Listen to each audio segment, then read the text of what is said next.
السلام علیکم ورحمۃ اللہ وبرکاتہ۔ اگر آپ کا عرفات کا دن صحیح گزر گیا تو انشاءاللہ آپ کا حج بھی مکمل ہو گیا۔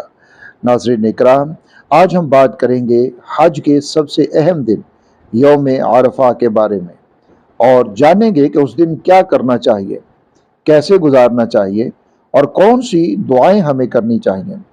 ناظرین اکرام، 9 ذی الحج کا دن جس کو یوم عرفہ کہا جاتا ہے، یہ حج کے ایام میں سے بڑا اہم دن ہے۔ نبی اکرم صلی اللہ علیہ وآلہ وسلم نے فرمایا کہ حج وقوف عرفہ کا نام ہے، اور یہی وہ دن ہے جس میں دین اسلام کے مکمل ہونے کا اعلان کیا گیا۔ اور سورۃ المائدہ کے اندر اللہ رب العزت نے یہ آیت نازل فرمائی کہ آج کے دن ہم نے دین کو مکمل کر دیا ہے، اور خالق کائنات نے دین کی تکمیل کی خوشخبری سنا دی۔ ترمذی شریف میں حضرت عقبہ بن عامر رضی اللہ تعالیٰ عنہ کی روایت میں اس کو مسلمانوں کی عید قرار دیا گیا۔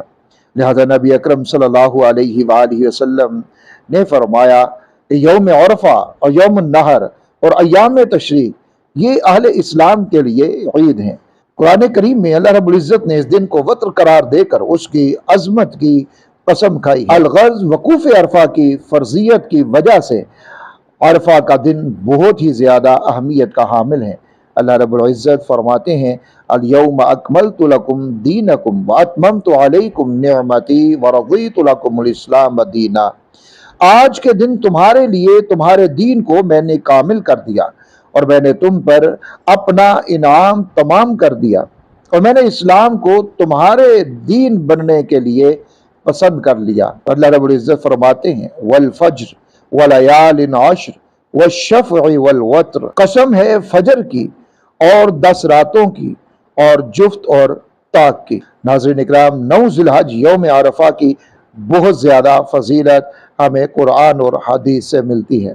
اگر کوئی شخص عرفات میں میدان عرفات میں 9 ذی الحج کو حاضر نہ ہو سکا تو اس کا حج نہیں ہوگا۔ اب ہم یہ جانتے ہیں کہ عرفات میں کرنا کیا ہوتا ہے۔ فجر کے بعد عرفات پہنچ جانا ہوتا ہے، ظہر اور عصر کی نماز کو وہاں پر ادا کرنا ہوتا ہے، قبلہ رخ ہو کر، کھڑے ہو کر، بیٹھ کر، جو بھی آپ کو آسانی لگے، سہولت لگے، آپ نے وہاں پر ہاتھ اٹھا کر دعا کرنی ہوتی ہے۔ سب سے اہم عمل جو وہاں پر ہوتا ہے یوم عرفہ میں وقوف عرفات کے وقت، وہ ہے دعا، دعا اور دعا۔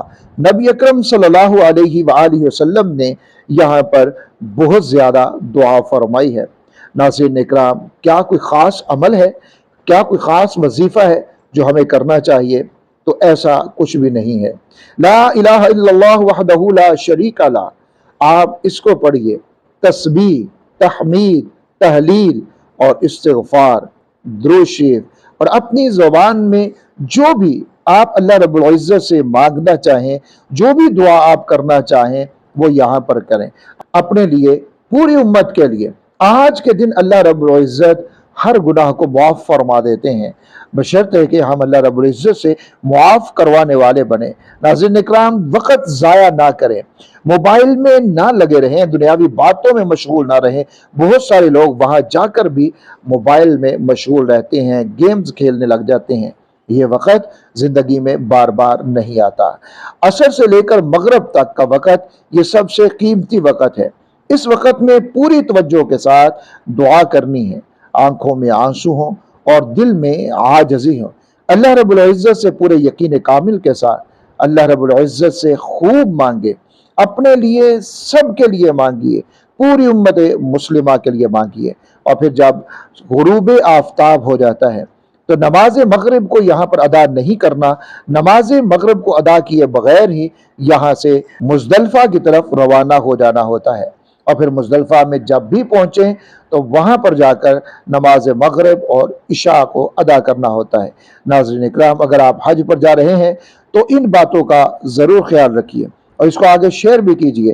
اللہ رب العزت ہم سب کو عرفات کا دن نصیب فرمائے اور ہماری دعائیں خالق کائنات قبول فرمائے، اور جو عازمین حج اس سال جا رہے ہیں اللہ رب العزت ان کا جانا قبول فرمائے، اور جو پیچھے ہیں اللہ رب العزت ان کو بھی اپنی بارگاہ میں شرف قبولیت عطا فرمائے، آمین یا رب العالمین بجاہ النبی الکریم الامین۔